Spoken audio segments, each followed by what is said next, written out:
Assalamualaikum warahmatullahi wabarakatuh.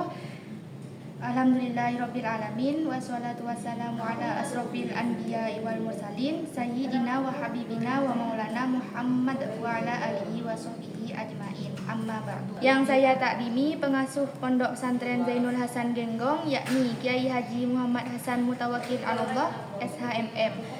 Yang saya hormati Bapak Rektor Universitas Islam Zainul Hasan Genggong, yakni Bapak Dr. Abdul Aziz Wahab, BAMAG. Yang saya hormati dosen pengampu mata kuliah pengantar studi Islam, yakni Bapak Irzak Yuliardi Nugroho MHI.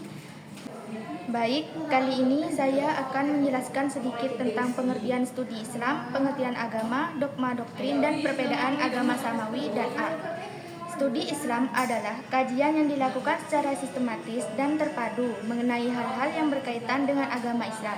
Secara etimologis, studi Islam berasal dari bahasa Arab, yaitu dirasah Islamiyah. Sedangkan di Barat dikenal dengan istilah Islamic Studies. Objek studi Islam mencakup yang pertama, sumber-sumber ajaran Islam. Dan yang kedua, pokok-pokok ajaran Islam. Yang ketiga, sejarah Islam. Yang keempat, realitas pelaksanaannya dalam kehidupan. Yang kelima, hasil pemikiran ulama. Dan yang keenam, praktik yang dilakukan oleh masyarakat muslim. Dalam melakukan studi Islam, pendekatan yang dilakukan biasanya melalui berbagai disiplin keilmuan baik yang bersifat doktrinal, normatif maupun historis empiris. Agama adalah sistem kepercayaan dan ajaran yang mengatur hubungan manusia dengan Tuhan dan sesama makhluknya.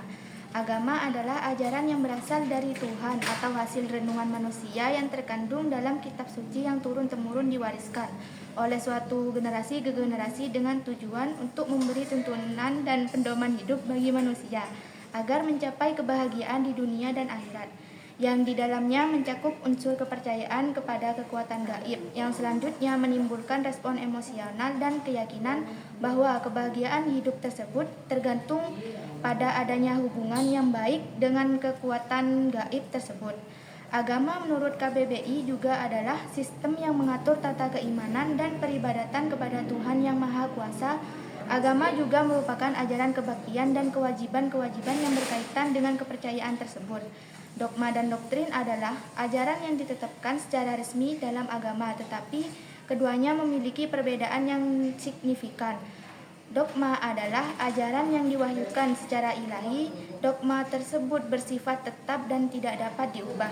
Dogma dalam agama Islam bisa diartikan sebagai keyakinan agama yang harus diterima meskipun tidak dimengerti oleh akal, seperti meyakini adanya Tuhan, adanya surga dan neraka, atau seperti meyakini rukun iman yang keenam. Doktrin adalah pedoman yang ditetapkan dengan kuat dengan beberapa sifat lentur dan fleksibel, namun adalah hukum absolut atau bersifat tetap dan tidak dapat diubah. Seperti di agama Islam yang menjadi doktrin itu ada 3 agama yang disebut trilogi doktrin dalam Islam, yaitu iman, Islam, dan ihsan. Samawi adalah agama yang berasal dari wahyu Tuhan yang disampaikan kepada Rasul seperti agama Islam. Sedangkan agama ardi adalah kepercayaan yang berkembang berdasarkan budaya daerah atau pemikiran seseorang. Agama samawi dan agama ardi memiliki perbedaan dalam beberapa hal, yaitu sumber kepercayaan. Agama samawi bersumber dari wahyu Tuhan yang disampaikan kepada para rasul. Sedangkan agama ardi berkembang dari budaya daerah atau pemikiran seseorang. Ketuhanan. Agama samawi berlandaskan kepercayaan bahwa Tuhan Maha Esa, sedangkan agama ardi memiliki kepercayaan bahwa ketuhanan tidak pasti.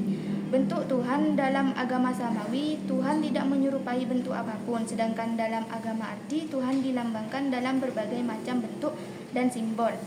Rasul adalah agama samawi memiliki rasul, sedangkan agama ardi tidak. Kitab suci. Agama samawi memiliki kitab suci yang turun dari langit dan bersih dari campur tangan manusia. Konsep ketauhidan. Agama samawi mengajarkan konsep ketauhidan. Contoh agama samawi adalah Islam, Kristen, dan Yahudi, sedangkan contoh agama ardi adalah Hindu dan Buddha. Sekian presentasi dari saya. Apabila ada salah kata, saya mohon maaf yang sebesar-besarnya. Assalamualaikum warahmatullahi wabarakatuh.